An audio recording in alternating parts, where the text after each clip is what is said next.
అమరావతికి చట్టబద్ధత బిల్లుకు ఆమోదించిన సందర్భంగా గాజువాక 86వ వార్డు కూర్మాన్నపాలెం ఎన్టీఆర్ విగ్రహం వద్ద వార్డు తెలుగుదేశం పార్టీ అధ్యక్షులు నల్లూరు సూర్యనారాయణ ఆధ్వర్యంలో సంబరాలు జరిగాయి. కార్యక్రమంలో భాగంగా వార్డు మహిళా మనులతో ప్రధానమంత్రి నరేంద్ర మోదీ, రాష్ట్ర ముఖ్యమంత్రి చంద్రబాబు నాయుడు చిత్రపటాలకు పాలాభిషేకం చేశారు. అనంతరం వార్డులో నా రాష్ట్రం ఆంధ్రప్రదేశ్, నా రాజధాని అమరావతి అనే నినాదాలతో బైక్ ర్యాలీని చేపట్టారు. ఈ సందర్భంగా వార్డు అధ్యక్షులు నల్లూరు సూర్యనారాయణ మాట్లాడుతూ అమరావతిని ఏకైక రాజధానిగా ఆమోదించడం చారిత్రాత్మక విజయమని అన్నారు. కార్యక్రమంలో cluster incharge Vegunta Srinivasarao, ward secretary Jagadish, Ramesh, Nagarjuna, Venkatesh, Gajuwaka Telugu యువత అధ్యక్షులు గణపతి తదితరులు పాల్గొన్నారు.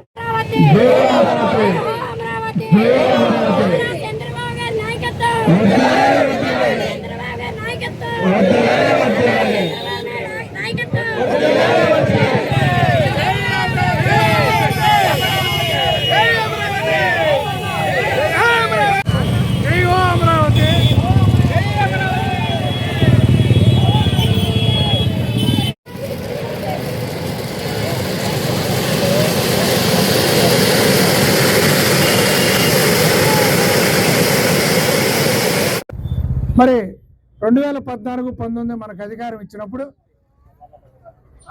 ఇచ్చినప్పుడు చంద్రబాబు నాయుడు గారు మంచి విజన్తో ఆ రోజు ఉమ్మడి రాష్ట్రంగా ఉండి మనం అక్కడ హైదరాబాద్లో పనులు చేసుకుంటున్నప్పుడు శాసనసభ కార్యక్రమాలు అక్కడ చాలా ఇబ్బందులు ఎదురైతే మనకి రాజధాని మంచిది కావాలని ఆలోచన చేసి మేధావుల్ని ఎంతోమందిని సంప్రదించి, జ్యోతిష్కులను సంప్రదించి, కేంద్రాన్ని సంప్రదించి ఆ రోజు విజయవాడ నడిబొడ్డున కృష్ణానది పవిత్ర తీరాన కృష్ణమ్మ తల్లి చెంతన రాజధాని ఏర్పాటు చేయటం అందరూ ఆమోదయోగంతో రైతులు ముందుకొచ్చి 29,000 ఎకరాలు ముందుకొచ్చి ఆ రోజు ఇచ్చారు.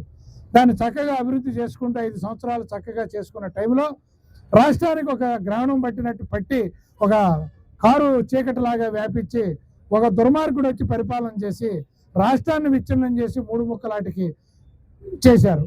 ఆ రోజు ఎందుకంటే నేను ఒక రైతు బిడ్డగా ఒక రైతు ప్రాంతంలో పెరిగిన ఆ రైతుల ఆశీస్సులతో వచ్చి ఇక్కడ 86వ వార్డులో నాయకత్వాన్ని చేపడుతుంటే ఆ రైతుల త్యాగాలు నేను కళ్ళారా చూసినోడిని. ఆ రోజు పోరాటాల్లో ప్రతి గ్రామంలో మేము తిరిగిన వాళ్ళం. బయటికి రావాలంటే ఆంక్షలు, ఇంట్లో నుంచి బయట కాలు పెట్టాలంటే ఆంక్షలు, ఒక నిరసన తెలియజేయాలంటే ఆంక్షలు. మరి ఇన్ని ఆంక్షల నడుమున అమరావతి మహిళలు రైతులు రోడ్డు ఎక్కి సంవత్సరాల కొన్ని పోరాటం చేసి ఆ కలామి తల్లులు ఆ ముద్దుబిడ్డల కృషే ఈ రోజు పార్లమెంట్లో కానీ రాజ్యసభలో కానీ బిల్లు తీసుకొచ్చి భావితరాలు కదిలించలేని విధంగా ఏ నాయకుడు దాని వెంక చూడలేని విధంగా చంద్రబాబు నాయుడు గారి విజన్తో, కూటమితో, పవన్ కళ్యాణ్ గారు, లోకేష్ గారు అందరూ సమయస్ఫూర్తితో వ్యవహరించి ఈరోజు బిల్లు తీసుకొచ్చి దాన్ని పాస్ చేయించుకున్నారు. ఈ రోజుతో అమరావతి ఊపిరి పీల్చుకుంది. అమరావతి గడ్డ శ్వాస మళ్ళా రెట్టించిన ఉత్సాహంతో పనిచేస్తుంది. ఇక్కడి నుంచి దినదినం రోజు రోజుకి మీరు చూస్తూ ఉండండి, అమరావతిలో కనకపడని అభివృద్ధి జరుగుతూ ఉంటుంది. మళ్ళా 2029లో ఇదే కూటమి వస్తుంది. మళ్ళా 10 సంవత్సరాల తర్వాత హైదరాబాద్ తలదన్నే రాజధాని వస్తుంది. ఈరోజు ముఖ్యంగా చెప్పాల్సింది ఎందుకంటే మనం కూడా ఎక్కువ ప్రచారం చేయాలి.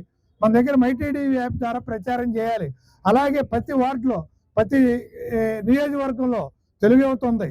తెలుగు యువత సభ్యులు కూడా తెలుగు ఎందుకు చెబుతున్నామంటే యువతను ఎక్కువ మేము చెప్పేది, మీరు ఎంత ప్రచారం చేస్తే రేపు భావితరాలకు అక్కడ ఉద్యోగ అవకాశాలు ఎక్కడో బెంగళూరు, హైదరాబాదు, విదేశాలు వెళ్లకుండా మన నగరం నడిబొడ్డున, మన ఆంధ్రప్రదేశ్ నడిబొడ్డున అమరావతిలో లక్షల ఉద్యోగాలు కొలువులు తీరతాయి. ఆ ఉద్యోగాల్లో మీ పిల్లలు, మీ భవిష్యత్తు అంతా ఇక్కడే ఉంటుంది. మన కళ్ళెదుట మన పిల్లలు ఉంటారు.